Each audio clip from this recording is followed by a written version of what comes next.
Nah, istana ini di Kecamatan Tanjung Emas, Tanah Datar, Sumatera Barat, Padang ya. Ini jaraknya sekitar 5 kilo dari Batu Sangkar. Ini dulu punya Kerajaan Pagaruyung ya, ibu kota Kerajaan Pagaruyung, ibu kotanya di Pagaruyung dulu ya. Ini dulu sebenarnya istana ini, kerajaan ini agamanya Buddha, kemudian berubah menjadi Islam ya. Nah, Ruyung ini dirujuk dari nama pohon nibung, atau kalau di Padang itu ruyung, jadi Istana Pagaruyung. Nah, ini kerajaan ini dulu runtuh pada masa Perang Padri ya. Pada masa Perang Padri itu, Perang Padri itu perang tahun 1803 atau juga disebut Perang Minangkabau, dari tahun 1803 sampai 1837. Nah, sekitar 30-an tahun ya. Ini perang antara umat muslim dengan kaum Padri, yang umat muslim yang pernah menimba ilmu di Mekah gitu, yang ingin menerapkan syariat Islam secara murni di negeri Minangkabau, dengan kaum adat ya, kaum adat dan bangsawan dan pemuka-pemuka adat ya, dan melalui campur tangan pihak Belanda gitu. Nah, akhirnya kaum adat ini menang gitu, mengalahkan faksi dari kaum Padri ini.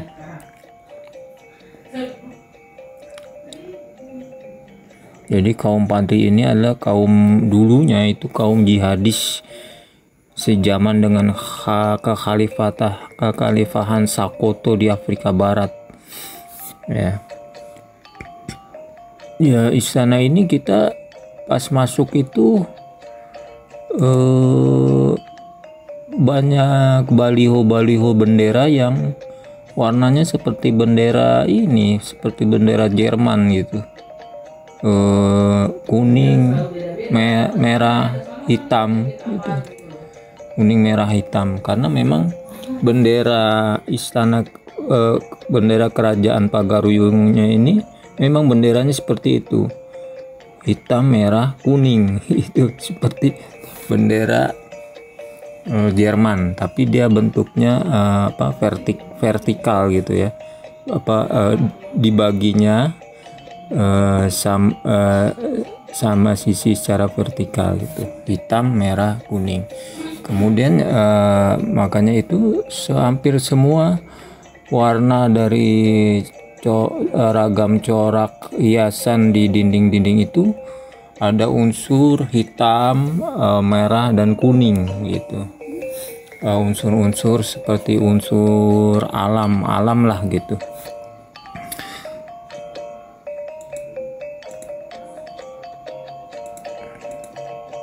Istana ini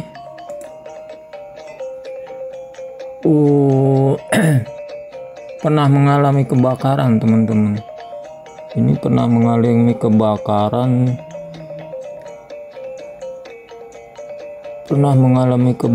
itu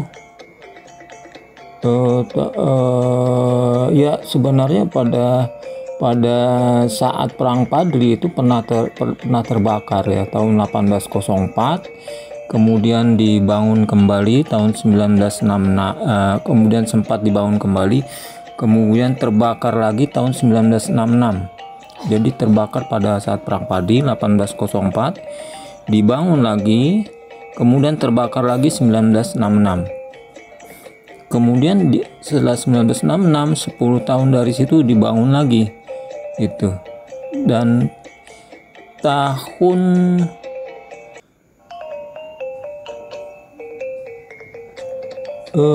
tidak lama tahun 2007 itu juga terbakar lagi ya.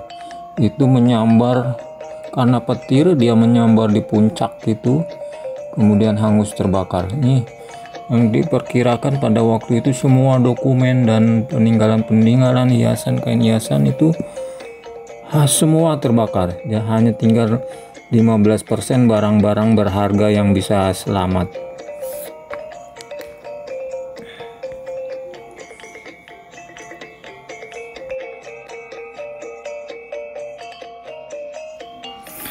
Kemudian barang-barang yang lolos dari kebakaran itu disimpan, sekarang ini disimpan di Balai Benda Purbakala di Kabupaten Tanah Datar ya, sekitar 2 km lah dari Istana Basu ini.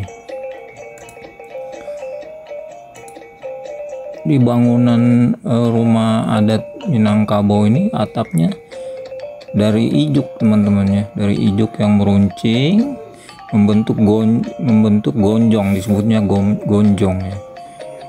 Jadi ya ini konsepnya ya ramah lingkungan ya. Jadi ini bentuknya meniru bentuk dari siriah basusun atau sirih yang disusun ya, memberi makna filosofis bahwa rumah adat ini seperti tali penyambung silaturahim dan kekeluargaan gitu ya. Nah, selain itu terdapat ukiran-ukiran, ini ukiran yang bertemakan alam ini.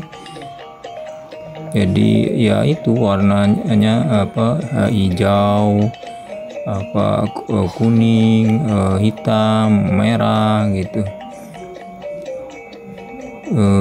Bagian rumah gadang ini bagian depannya selalu dibuat lebih tinggi, tujuannya agar bagian bawah itu bisa digunakan. Kemudian bagian samping rumah gadang ini seringkali ada bangunan tinggi, ramping, dan bergonjong. Nah, bangunan-bangunan ini disebut rangkiang ya. Ini merupakan simbol bertahan hidup. Nah, biasanya ini rangkiang ini biasanya digunakan untuk menyimpan beras atau padi gitu ya. Jadi seperti lumbung lah gitu.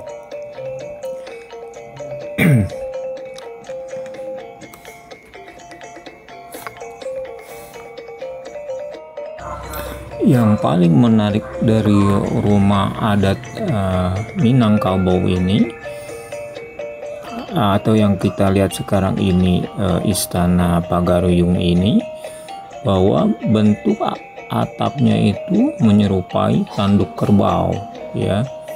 Jadi ini dihubungkan dengan cerita rakyat tempo dulu, Tambu Alam Minangkabau. Ini dikisahkan tentang kemenangan orang Padang melawan orang Jawa dalam kegiatan adu kerbau ya. Jadi ini kerbau pun merupakan hewan peliharaan pada waktu itu yang banyak dipelihara oleh orang Minang sampai saat ini.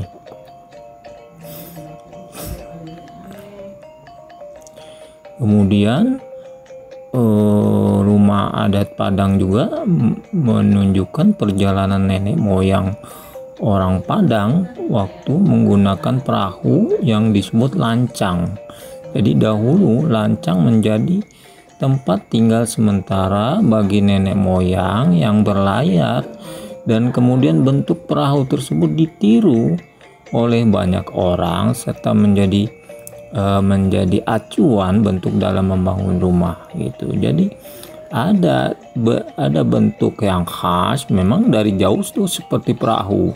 Ternyata memang ini ada sejarah nenek moyang dulu tentang perahu yang disebut lancang. Jadi mereka ini berlayar ya, berlayar dengan menggunakan perahu ini. Kemudian bentuk perahu itu menjadi inspirasi mereka dalam membuat rumah gitu. Di samping tadi bentuk kepala kerbau juga diambil gitu untuk atap, bagian atapnya.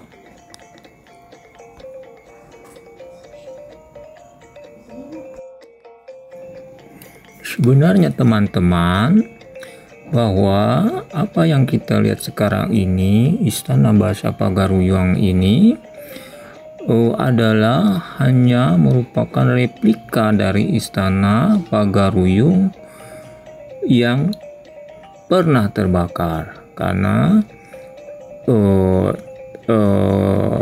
karena tempat aslinya ini berpindah yang aslinya itu lebih selatan dari sini. Jadi ini dibangun tahun 1975 atau dimulai pembangunan tahun 1976 ya, dimaksudkan untuk menjadi ikon Sumatera Barat ya, untuk sebagai tempat kunjungan wisata dan museum ya. Juga diperlukan suatu warisan yang bisa mempersatukan orang Minang setelah peristiwa PRRI, pemberontakan PRRI Permesta ya. Arsitektur dari Basa Pagaruyung ini ya terdiri dari batang-batang kayu utama yang sekarang ini, yang replika ini, tapi strukturnya sudah lebih modern dengan beton modern gitu ya, tapi tetap mempertahankan teknik tradisional dengan material kayu yang dihias dengan 60 ukiran yang menjelaskan filosofi dan budaya Minangkabau ya, yaitu ukiran yang dominan adalah motif bunga-bunga dan dedaunan. Istana ini memiliki 3 lantai teman-teman, dengan 72 tiang dan gonjong ya, sebagaimana umumnya rumah gadang ya, dilengkungkan serupa tanduk dengan atapnya itu terdiri dari 26 ton serat ijuk ya. Kemudian dilengkapi dengan lebih dari 100 replika furniture ya dan artefak antik Minang ya.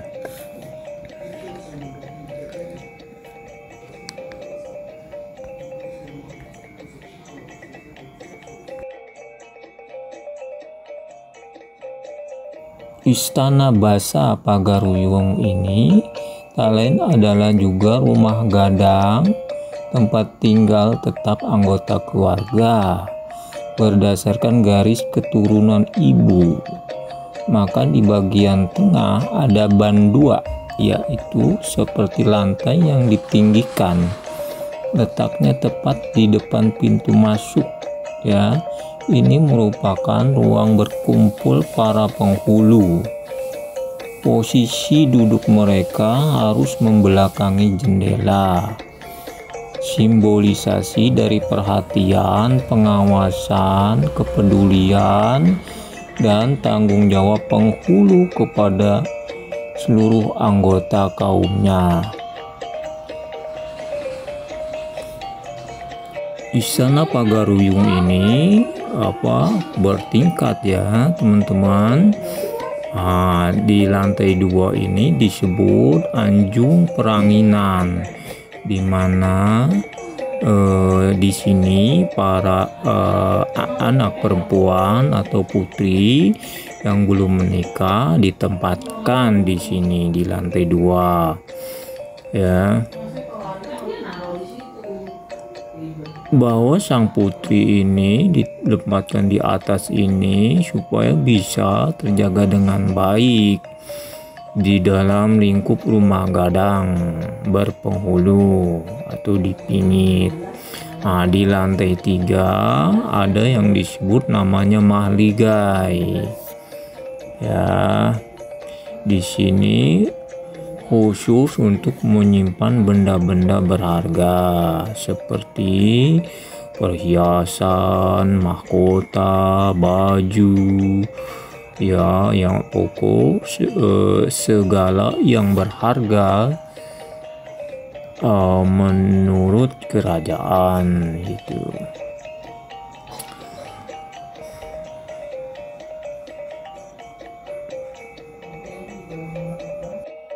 Demikian teman-teman perjalanan kita di Istana Basa Pagaruyung sebagai tempat wisata sejarah dan budaya, ya,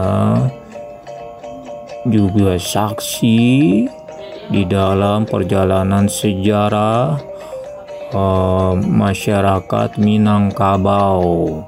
Ya teman-teman, semoga Istana Pagaruyung ini bisa bertahan lama dan bisa terus dikunjungi, dimanfaatkan dan dipelajari sejarahnya, meskipun banyak peninggalan-peninggalan yang telah habis terbakar pada masanya. Namun catatan sejarah tentunya tidak bisa terbakar begitu saja, sehingga kita masih bisa mempelajari dari catatan-catatan sejarah dan mengambil pelajaran serta hikmah di dalamnya. Terima kasih, sampai jumpa di episode jalan-jalan mendatang.